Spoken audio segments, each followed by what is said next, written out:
Olá, mais um programa Educare para você saber um pouco mais sobre comportamento, sociedade e hoje em especial sobre gerenciar as emoções.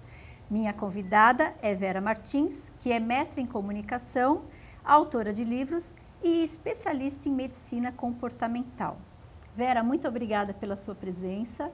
Hoje para falar dessa questão da emoção, né? A gente aqui está gravando, né? Está na emoção também. É verdade, nós estamos emocionadas, Com né? certeza. Você pode participar do nosso programa mandando e-mail para programabc@netservicos.com.br e também pode nos seguir no Twitter, no @programaeducare. Bom, emoção. Ótimo. Então E vamos aí, administrar agora. Gerenciar emoção. Essa coisa, o que é essa emoção e gerenciar as emoções? Então, Luciene, as pessoas às vezes confundem, né, essa história de falar, você precisa ter controle emocional. Então, existe aí às vezes erros de interpretação e depois até de comportamento mesmo. Por quê? Quando as pessoas entendem que é para reprimir, que controlar a emoção, administrar a emoção é reprimir, a pessoa acredita que não deve sentir nada. E isso é impossível. Nós somos... Que botão que aperta, né? Não dá, não existe Tem um botão isso. que aperta. Não, mas tem você gente sentir, que parece fria, né? A gente fala, nossa, parece uma pedra de gelo porque não sente nada. Na verdade, quando você vê uma pessoa assim, ela realmente está negando as emoções e reprimindo. Isso é um perigo, porque para levar ao descontrole emocional com o passar do tempo, é fácil, né? Chega uma hora que ninguém aguenta, não é? Vai acumulando energia, uma hora estoura. Né? Então, gerenciar emoções primeiro, é sentir as emoções, administrar, o nome está dizendo. Ou seja, quando eu gerencio emoções, significa que eu tenho as minhas emoções no meu comando, sob o meu controle ou na palma da minha mão. Então, por exemplo, eu posso sentir medo, raiva, ciúme, inveja, posso sentir tristeza, frustração, tudo isso faz parte do ser humano. A questão da administração emocional é quando nós começamos a exagerar em sentir a emoção. Então, raiva é exagero, constante, por qualquer coisa. O medo excessivo, ele acaba te bloqueando, te imobiliza. A raiva excessiva pode te levar a comportamentos agressivos, exagerados. Enfim, então nessa hora, quando nós estamos falando de administrar, significa ter essas emoções no equilíbrio, não é negá-las, porque nós somos pessoas, né? E pessoas têm emoção. E eu vejo assim, desde pequeno, tem essa coisa, né? Ah, eu não gosto do meu irmão.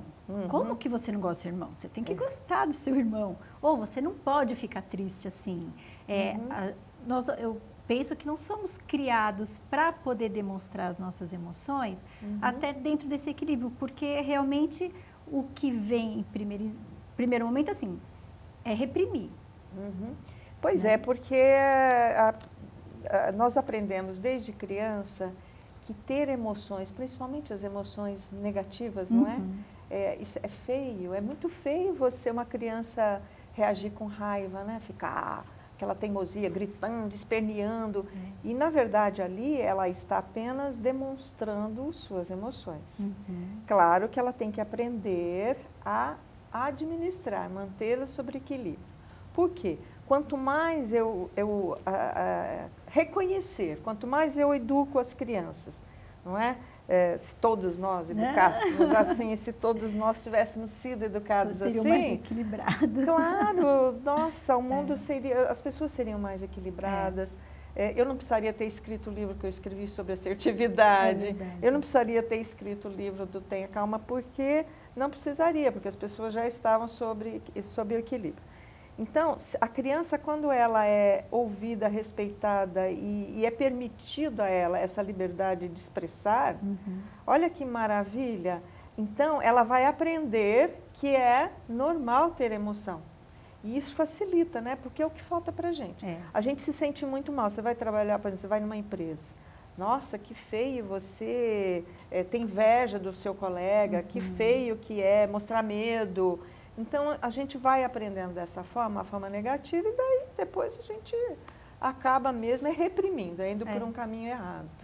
Porque você também acaba se moldando, digamos assim, de acordo com o ambiente onde você está inserido, né? Claro, é isso mesmo. Se é um ambiente que permite que você se posicione, se coloque, você vai conseguir esse equilíbrio de uma forma mais fácil. Nossa, agora, se é um ambiente que já impõe esse medo, já fica com aquele pseudo-terrorismo, né? De que, olha, se você fizer assim, vai acontecer aquilo, né? Já realmente intimidando para você, nem sente, nem se posicione, porque não vai funcionar. Né? E é tão verdade isso que você está falando, que a gente está vendo até uma evolução na educação mesmo, em relação a isso. Né, você se lembra, eu pelo menos na minha época, quando eu fui educada, que eu era criança, todos nós aqui, provavelmente as pessoas que estão ouvindo, a maioria veio de uma educação mais autoritária. Sim. A educação autoritária, ela estimula a diferença aí de autoridade frente à criança. A criança olha a autoridade como poderoso. Sim. Então, e estimula o autoritarismo o medo, a obediência só. Então, a criança realmente, a gente cresceu dentro desse contexto e não aprendeu a ter essa liberdade. Aí depois que nós crescemos, nós vamos ter que fazer alguma coisa para aprender. Por isso que nós estamos aqui discutindo. Porque realmente, você vai para a empresa, é um desafio você conseguir ser livre para expressar seu sentimento, em qualquer lugar que você vai. A escola também. Sim. Então, eu estou achando muito interessante essa evolução, na escola principalmente, que hoje me parece que a preocupação dos educadores é maior nesse sentido. Tanto é que você vê escolas chamando a criança em reuniões lá de pais e mestres, a criança vai junto para fazer a reunião, trocar feedback lá dentro, porque é uma troca de feedback, né? Sim. Dentro da escola. Até para a criança poder se posicionar no sentido como eu senti. Sim, o objetivo é esse. Nesse momento, né? Então a criança vai crescendo o quê? Madura emocionalmente, porque ela aprende que ela pode expressar e vai aprendendo como expressar. Porque a gente também não pode sair por aí e detonando o mundo, sabe? Esse é o maior expressando desafio, com liberdade, né, Vera? Porque total. assim, olha, não é que você pode sentir raiva e vai sair chutando todo mundo. Não, assim, você pode sentir. Como você vai expressar a sua raiva é que tem que ser diferente. Perfeitamente. Não pode ser quebrando tudo. Você fala, ó, eu tô com raiva. Não dá para conversar agora porque eu tô com raiva. Né? Às vezes não dá mesmo, né? Então, eu estou achando muito interessante, Luciene, a educação. Eu espero que esses jovens, essas crianças de hoje, amanhã, vão ser pessoas mais bem resolvidas, mais bem assertivas, com mais autoconfiança. E é interessante porque quando você sabe administrar seu emocional, você ganha muito com isso, não é? Sim. Então, essas pessoas que estão sendo bem educadas agora vão ganhar muito, né? Ou seja, olha quanta coisa boa que tem. Por exemplo, se você sabe equilibrar a sua emoção. Então, eu estou com medo. Em vez de eu fugir da situação, e eu encarar o medo e resolver agir em cima do medo. O medo é legal, porque ele faz o quê? Ele nos avisa de uma ameaça. Sim. E aí você fica atento. O teu organismo começa a produzir adrenalina, e aí você tem um pequenino nível de estresse que vai te deixar mais alerta.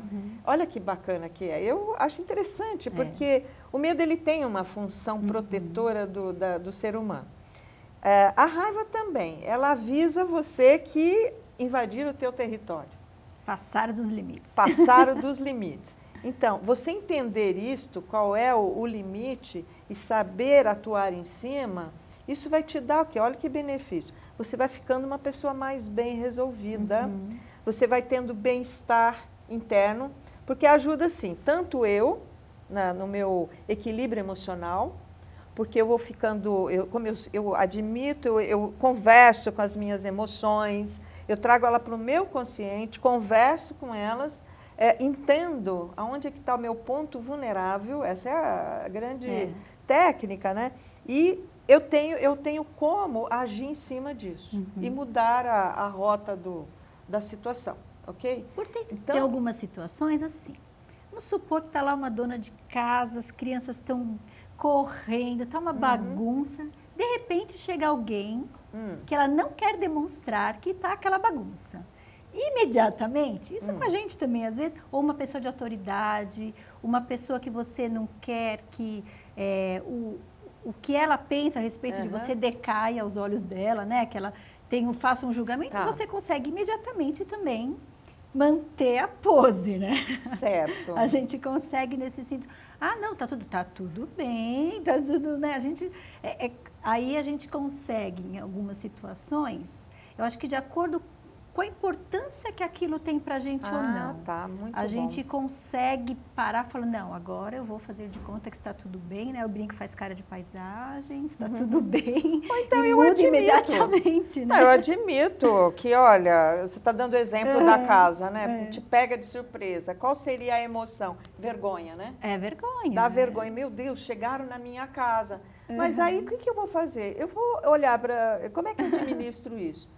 Eu vou entender, vou avaliar a situação, o evento, e não deixar que esse evento seja provocativo e me pegue na minha vulnerabilidade. Que é aquela exigência interna que a gente tem, assim, que nós aprendemos. É uma crença, mexe em crença interna nossa. Ou seja, você deve ser uma mulher que cuida bem da sua casa, sempre bem arrumada. E, de repente, chega essa visita e me pega com a casa toda desarrumada, no caso desse teu exemplo. E aí pode levar vergonha. O que fazer nessa hora? Olha, é assumir, não arrumei, eu tenho que me perdoar, saber ser tolerante comigo e pedir desculpas à minha visita, que é uma coisa inesperada, que eu não esperava, né? Sim. A visita. Então, eu tenho o direito de não ter a vergonha, porque eu também não me preparei para esse encontro, essa visita. Então, acho que por aí dá para a gente aliviar nossa frustração, nossa vergonha e nos sentirmos mais confortáveis na situação. Isso depende da pessoa, porque tem gente que também vai chegar e ela não vai se importar. Claro. Aí depende dessas crenças que a pessoa tem incorporada para poder... vai determinar o que ela vai sentir, né? Perfeito. Então, o que leva uma pessoa a ser fisgada pela emoção, seja raiva, medo, vergonha, insegurança, ou não? Tem gente que é fisgada com mais facilidade, outras menos. Por quê? Porque vai depender da sua vulnerabilidade. Certo. E aonde está a sua vulnerabilidade? Bacana. Na crença que está lá dentro, dizendo que é certo, que é errado. E se te pega naquilo que você idealizou, que você acreditou que era ideal, e aí isso não acontece na vida real, isso pode te levar a esse desconforto interno e aí você é estimulado nessa emoção, seja raiva, medo, vergonha, inveja, ciúme, enfim, todas essas emoções. Ok. Nós estamos falando das negativas, mas tem as positivas também, né? Nós vamos no segundo bloco falar sobre as emoções positivas, algumas técnicas de como administrar essas emoções. Nós vamos para um breve intervalo e voltamos já.